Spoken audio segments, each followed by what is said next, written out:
All right. Well, good to see you, Lisa. Hey Nate, how's it going? Another Friday, another exciting topic to discuss. And I think this Yeah. is going to be a really good one that can help quite a bit of people, actually. All right, what's on your mind? I am, I had some interesting conversations earlier this week with one of our life group meetings that we had. And in that, the topic of difficult conversations came up, the importance of it. It was in the context originally of spouses or partners, but it's something that from my own experience, I've really found to be profound if you can do it in the right way with the work environment, colleagues, your kids, basically any relationship that you have. And really what that is just the importance of being able to have difficult conversations. What I mean by difficult conversations are sometimes contentious. Yes, it doesn't have to be adverse. You're not going to war with everybody, but the importance of being able to hold your standards, support your documents, support your topics and your points, and then articulate that clearly across while also being open to what the other person is saying.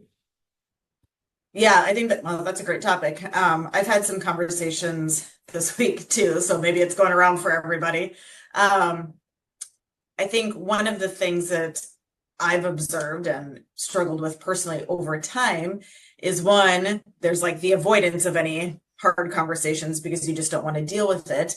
And then the tendency of knowing that you have to address something and then the words coming out more aggressively or using the wrong words and sounding like you're criticizing the person rather than a situation or a behavior. Mhm. Um, and it's like how to control your thoughts in a way and slow them down before you speak, but Mhm. be able to do it fast enough to be able to make a conversation a positive and constructive conversation. Yeah. So.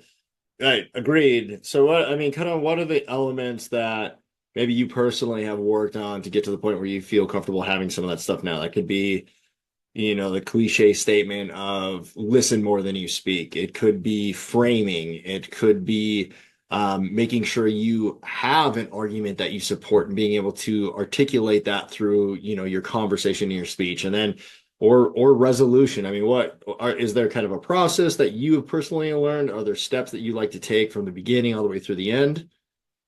I think every conversation is personalized, and so it's not a one size fits all. I will say there's like areas that I make sure I hit. So I prefer, if possible, to be able to think about approaching a difficult conversation. So I will say in this discussion today, it's you have to have a difficult conversation or you want to have a difficult conversation. So you have time to think about what your approach is going to be or what you're going to say. And one, I try to understand what actual reality is. So, what are the actual facts that are supporting how I feel or something that I'm seeing? Because it can be really easy to get wrapped up in emotion. And that's what you focus on and try to express instead of X, Y, and Z happened or this pattern is happening. And that's really what you're trying to focus on and less on the emotion. Mhm. Um, if you get into a hard conversation, it's almost, especially with high emotion, it's almost like the other person's defense goes up Mhm. and then they try to top your emotion and you get to a point where no one can hear anybody Mhm. because the emotions run too high. So I think the first thing is what's the actual reality of the situation and what are the facts that I have to stand behind my point or my Mhm. ask of this other person. And then I try and think about what would I do to change the behavior if it was me? How would I want someone to phrase something or help me understand how it's impacting them? And so, for example, this week I ran across a conversation where an individual was really coming off a certain way and frustrated a lot of people. And the response was, well, I'm just telling people the truth, and it was applied to any sort of situation. And so it was this defensive, I'm telling people the truth, therefore your feedback doesn't matter because I feel like I'm doing the right thing. Mhm.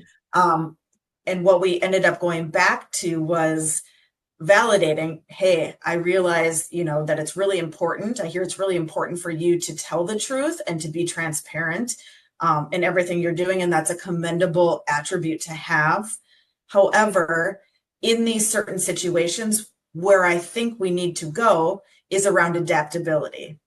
So you're saying I'm telling the truth, but it's actually preventing your growth and your forward movement because you're coming off as someone who isn't adaptable and far too rigid. So that's kind of some things that I use to work through those hard conversations. And I think, yeah, again, going back and validating as much as you can is also really important. Yeah. People like to know that there are good things about what they're doing, or that you can at least see a good intent behind what they're doing if it's there.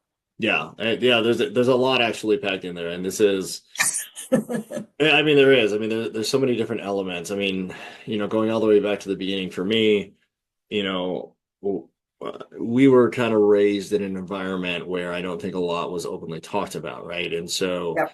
at least from my perspective, don't recall a lot of situations where there was really a lot of open dialogue, discussions about what was wrong. It was avoid, avoid, avoid, explode. And that carried with me for many years and probably still does to some degree today.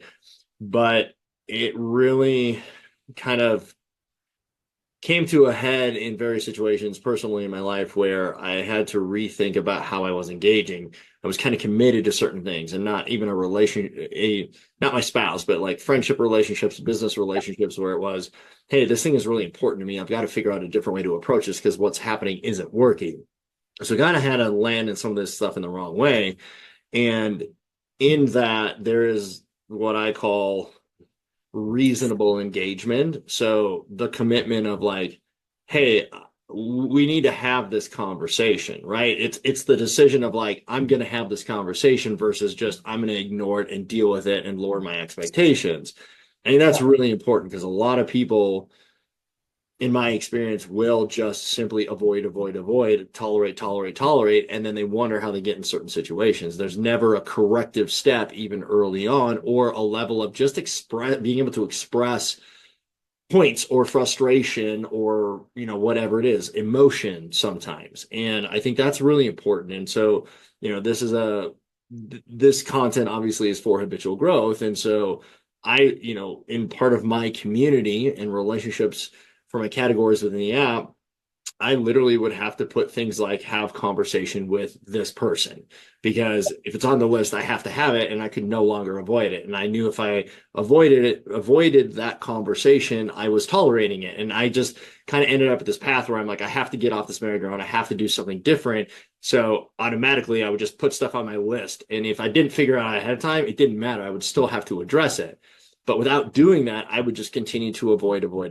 And over time, it's been interesting to see my own evolution in terms of the level of engagement. I don't have that same degree of avoidance anymore, or what I would say is maybe scaredness is maybe that of like, hey, I'm putting myself out there. I know I'm going to come with heightened emotions. And it just kind of, I started to alleviate that pressure on me before I even went into a conversation based on my own mental processes, right? Like, ooh, it's going to be scary because Lisa's going to react the way that she's going to. And that's just, you're fabricating. That's a what if, right? You never know that that's actually the case until you start the conversation. And then from there, once I knew what was going to happen, I'm not much of a planner sometimes. And so I would have a conversation, but I'd have to think about how I framed things, right? And that's also really important because when you're starting out this process, a lot of people just jump in. Here's all the facts. And like you just said, I'm right and everybody else is wrong. And this is my opinion. And there's no openness to how you're actually entering a conversation. And you can't expect someone on the other side to react in any sort of understanding manner if all you're doing is going in and chastising them and telling them, how bad they are, how wrong they are, right? That's just not open. And so, the framing piece is really important to some of this conversation.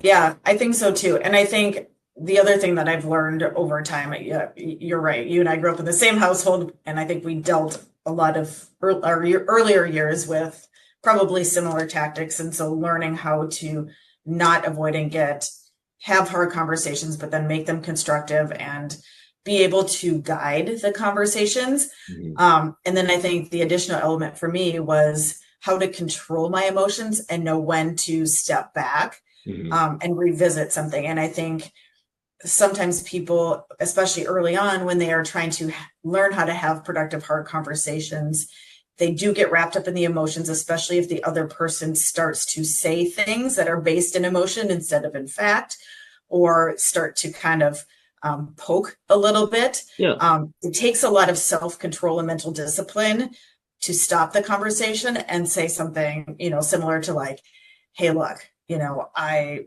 really want to continue this conversation. It doesn't seem like we're going to be able to make ground here because we're both pretty wrapped up in what's going on. Let's just pause and come back to this. Or I mean, even just, something else is to even just address that as a hard conversation is, hey, I can hear you're getting really heated. Like, I'd like to remind you that, I'm here with good intent and I'm here to find a solution that works for both of us. Yeah. So let's try and come back and start again. I think both of those two options are great for people, especially if you start to get that heightened emotion from whoever you're having a conversation with. Yeah, no, absolutely. And that, to me, that is part of the framing, right? And it's awareness. It's what am I feeling in this? What are my intents out of this? And I think the intention going into any sort of difficult conversation, and again, when I say difficult conversation, I could say this is rubbing me the wrong way, or hey, I actually have to fire this person, or my standards aren't being met, and so we're going to have to talk about what that looks like, right? And there's a lot of framing in there, but the intent is extremely important because, so I was listening to a podcast last night actually. And there's a gentleman that I follow. His name is Brian Cox. He's an astrophysicist, and he's just a brilliant mind. But he was like, in the world of politics these days, politics has lost the democratic state of, hey, we're in this together, we got to find common ground, we're all anchored to something, and we're trying to always convince the other person of something. Except now it's, I'm going to prove that I'm right and you're wrong. And if you just look at the political landscape, especially after the election, it's just like that all the time. And it's exactly what you said. It's less about, hey, I'm right. It's more of, hey, I'm here because I care about you and I want to up level what you're doing. Or maybe my standards are just way off and I don't understand what you're doing. And so I've got a level set as to what my expectations actually are. But it's having that openness with somebody to really frame it and set up the conversation for success with the intention of getting to a resolution, not convincing the other person that they're wrong and you're right. Yeah. Yeah. I mean, I can even think of times when, you and I have struggled and had to have conversations that weren't necessarily comfortable and actually realize at the end of it, we were both feeling a certain way, coming at something, speaking a different language. But at the end of the day, like, we both were just trying to figure something out. So I think if you go in with positive intent, and to your point, not trying to prove somebody right, but seeking to understand and find a solution, it's actually really eye-opening because common ground comes faster and people feel that willingness from you to open up and to find something that's going to work. Yeah. Yeah. And that last piece, I mean, we could spend hours on it, but I think that last piece is extremely important. It is that does the other person feel like you have their back and they're in it with you, or do they just feel like you're coming down on them? And, my wife, Bree, and I have had numerous fights over the years, and they used to start from a place of like, I'm going to convince you and I'm going to overrun you and we're both alphas. And of course that led nowhere. We used to have a safe word. And if we get too far into an argument, one person could pull out the safe word and then we would just have to stop and we'd leave and calm down and then come back to the conversation. We've gotten a lot better about that over the years, but now we always tend to remind each other, even during heated arguments, hey, like, I'm not coming at you because I'm trying to belittle you, but like, we're on the same team. We're trying to win. We're in this together, and I'm a person where I'm loud, I'm brash, right? Like, I'm definitely not a personality for everybody. And I have to realize, like, this is the self-awareness piece, is like, are you actually, again, there to win an argument? Or are you there to present yourself in a way that allows feedback down, lack of a better term, like a two-way street, right? I have to watch people. It's happened to you and I. Like, I've seen you start to react when I just like go hard, and then I have to be like, hey, don't listen to my tone, listen to my words. Like, I know I sound like this. I'm trying to be better about it, but like, I'm not coming down on you. Let's reset and kind of go over here. And that tends to point people in the right direction. We're like, okay, like, he's not trying to yell at me, even though he sounds like he's yelling at me. He's not really trying. He's really not. But that awareness has come at a significant cost. It takes a lot of practice to be able to do that, and it takes a lot of intent and just working out the kinks of what other people are looking for, how they're responding, but you have to also be aware of that. Yeah, I think self-awareness is really important too. I tend to come off, particularly in the professional world, as like Susie Sunshine, and like everything is rosy and gold. And so sometimes I come off not taking things as serious as potentially they could be when I really do. But my default mechanism is to try to find positivity in a way that's motivating. So, I've had feedback like that over the years too, so you're aware, I'm aware. And I think that's part of the whole growth evolution and how you have hard conversations. And then the other piece is learning to adapt to the other person in real time during those conversations, because you may have been in a situation, maybe had a similar conversation or on a similar topic, but now you're dealing with a complete different personality, of somebody different. And so the dynamic of the conversation can change very quickly. And so getting to a point where you are able to adapt and change approach or heighten or calm emotions in real time. I call that like level 8 in learning to do that. But that's also a skill that's developed over time. The more and more and more you do this, the easier it becomes to read people and to adapt on the fly. Yeah, no, 100%. I think that's great. And I think we should end on that note, because I think it's a fantastic point. And you're right. I mean, that awareness of the Susie Sunshine thing is really, it's real, and you have to adapt to the personalities, and people need to be careful about the assumptions they are making in real time, because you really never know what's going on behind the scenes. It's good to clarify. So great points today. Really enjoyed this conversation. Hopefully it helps some people. Yep, let's hope so. All right, I'll see you next week. All right, bye. Bye bye.